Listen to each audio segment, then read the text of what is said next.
नमस्कार, मी पंजाब डक. मी माझ्या सोयाबीनच्या शेतामध्ये आणि या ठिकाणून आज आहे 9 जुलै 2026. आजपासून शेतकऱ्याला एक अंदाज देणार आहे. कारण की महाराष्ट्रामध्ये आतापर्यंत पावसानं खूप धुमाकूळ घाले, काही ठिकाणी अति मुसळधार पाऊस पडला, पूर परिस्थिती निर्माण झाली. तर आता राज्यात ती परिस्थिती काय राहणार आहे? आज 9 जुलै, तर आज मी म्हटलं होतं ना सूर्यदर्शन घडेल, तर हे सूर्यदर्शन घडलंय. आणि राज्यात मात्र आता आणखीन उद्याचे दिवस फक्त विखुरलेल्या स्वरूपाचं नाशिक जिल्हा आणि उत्तर महाराष्ट्राकडे नंदुरबार, धुळे, जळगाव तिकडं तुरळक ठिकाणी आज पाऊस पडणार आहे म्हणून हे अंदाज लक्षात यायचा. पण राज्यात मात्र उद्यापासून पावसाचा जोर ओसरणार आहे. 11 तारखेला एकदम संपूर्ण पाऊस राज्यातला ओसरला दिसेल. मुंबईचा देखील पावसाचा जोर ओसरणार आहे, पुण्याकडला ओसरणार आहे, नाशिकचा ओसरणार आहे, कोकणपट्टी घाटमाथ्यावरचा देखील 2 दिवसानंतर ते देखील जोर ओसरणार आहे. आता खूप काही मोठा पाऊस पडणार नाही. उद्या 11 जुलैपासून राज्यात चांगलं सूर्यदर्शन होणार आहे आणि हवामान कोरडं राहणार आहे म्हणून हा अंदाज महाराष्ट्रातल्या सर्व शेतकऱ्यांना लक्षात द्यायचा. त्याच्यानंतर राज्यामध्ये बऱ्याच भागामध्ये हा पाऊस झाला आणि त्याच्यामध्ये देखील आणखीन काही भाग वंचित आहे.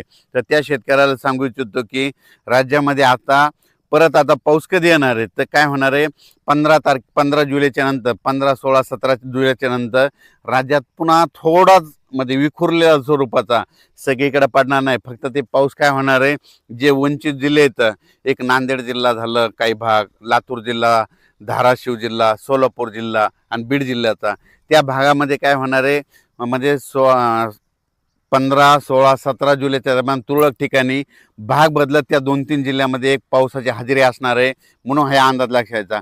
महाराष्ट्रात देखील विखुरलेल्या स्वरूपाचाच 15, 16, 17ला थोडाफार पाऊस येणार आहे. सगळीकडे पडणार नाही, फक्त स्थानिक वातावरण तयार होऊन ते पाऊस पडेल म्हणून हे अंदाज शेतकऱ्यांना लक्षायचा. त्याच्यानंतर राज्यात आणखीन परत चांगला असा जसा आता मागं अतिवृष्टी ढगफुटी झाली तसा पाऊस आला आणखीन आता ना जुलैचा शेवटच्या आठवड्यापर्यंत आता वाट बघावी लागणार आहे म्हणून हे अंदाज लक्षायचा. आता ज्यांच्याकडं सोयाबीन असेल तर त्यांनी काय करायचं, आता जमिनीमध्ये ओल भरपूर आहे, 10-12 दिवस झाले असेल तर तुम्ही तुमचं तणनाशक फवारू शकता, कीटकनाशकाच्या फवारणी करू शकता, डवरणी वखरणी करू शकता म्हणून शेतीची कामे करून घ्यावी.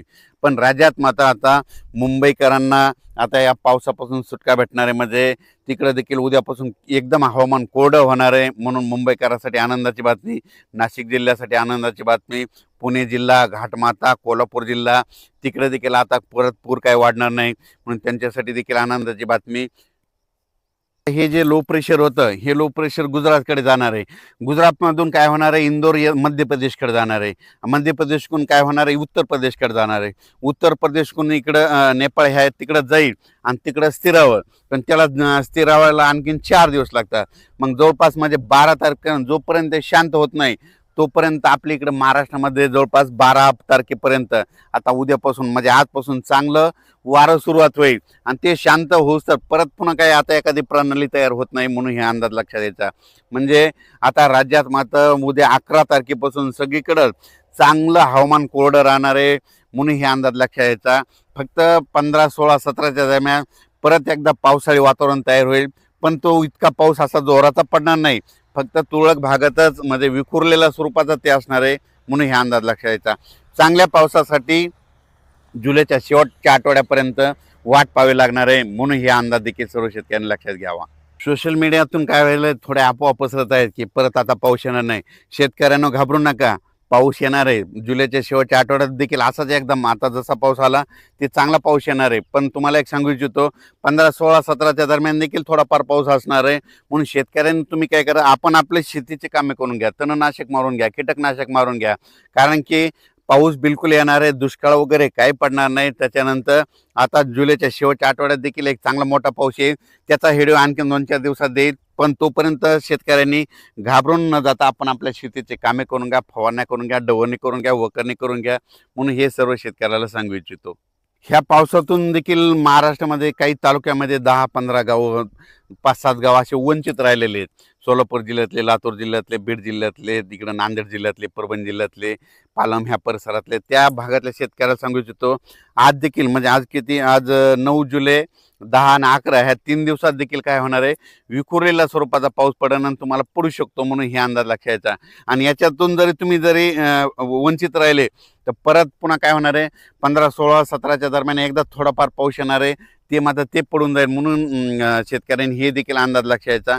त्याच्यातून जर उरले तर परत एकदा जुलैच्या शेवटच्या आठवड्यात पाऊस येणार आहे. दुष्काळ वगैरे काय पडणार नाही. मी म्हटलं ना, यावर्षी शेतकऱ्यासाठी चांगलं साल राहणार आहे, पिकं चांगले येणार आहेत. आणि हे पाहू शकता, हे माझ्या स्वतःचं शेतातलं आहे. आजच्यानं हे म्हणजे 30 जूनची पेरणी केलेली, आजच्यानं कंप्लीट 10 दिवसाचं सोयाबीन आहे. आणि असंच पीक आहे सगळ्या शेतकऱ्याचं आमच्या भागातले, म्हणून हे लक्षात घ्यायचं. परत एकदा काय होईल, पुन्हा जुलैच्या शेवटच्या आठवड्यात परत एकदा काय होईल, बंगालच्या खाडीमध्ये परत तिकडे काय होईल, भुवनेश्वर आणि चेन्नईच्या दरम्यान परत एखादं चक्रवादळ तयार होईल आणि ते पाऊस इकडे येईल. आपल्या महाराष्ट्राला यावर्षी काय होणार आहे, काही अर्ध्या भागाला पुरेपूर पाऊस येणार आहे. आणि मुंबईकडे काय होणार का, याच्यापर्यंत अहिल्यानगरपर्यंत अरबी समुद्राचा पाऊस येणार आहे. हे मग आपल्याला खालून पाऊस पुरेपूर येत असल्यामुळं यावर्षी चांगला पाऊस पडणार आहे. शेतकऱ्यांनी घाबरून न जाता आपण आपल्या पेरणीचं आपलं तयारी ठेवावं. पिकाचं संरक्षण करण्याची काळजी घेणे सगळ्यात महत्त्वाचं गरजेचं आहे.